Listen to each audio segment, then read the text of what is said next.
kids, go get your Pop-Tart. Hey, kids, go get your yogurt. Hey, kids, go get your donut early in the morning. Time for Miss Amy's Sunday morning. Time for Miss Amy's Sunday morning. Time for Miss Amy's Sunday morning. Morning show for children. Ha ha ha ha ha!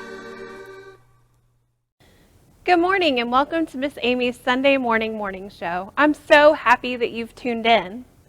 You know, we're really lucky to have such a wonderful sanctuary where we can look out these windows to see nature and creation all around us.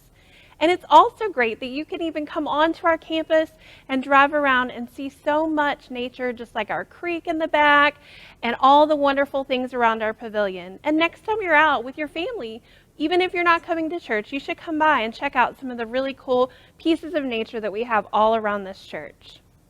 That leads me to our question this week from Nelson. Nelson, tell us your question. How did they keep all the birds on Noah's Ark?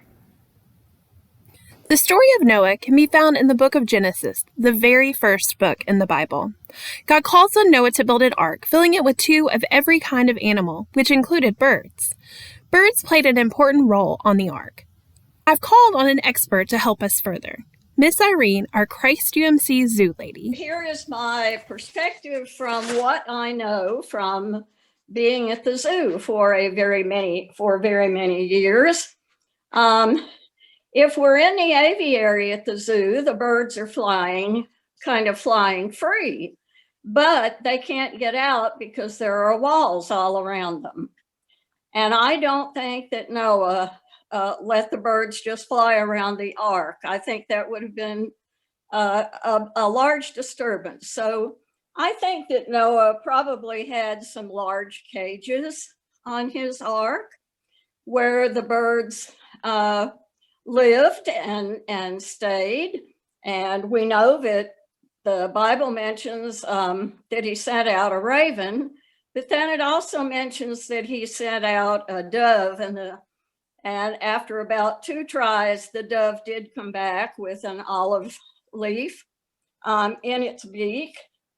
And yeah, I think it would have been rather unkind of Noah to tie the birds down or bind their wings so that they couldn't fly. And as far as flying above the ark, we have to remember that it was raining really, really hard. And so the birds wouldn't have been able to fly very well. So I just think that Noah probably had some large cages so that the birds could fly around in the cages and they could come out if he wanted them to. Thank you so much for your question, Nelson, and I really hope that helps.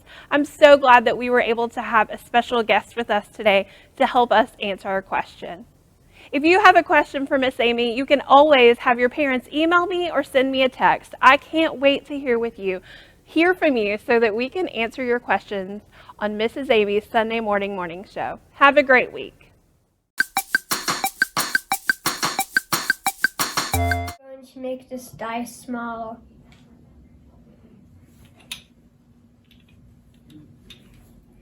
Abracadabra.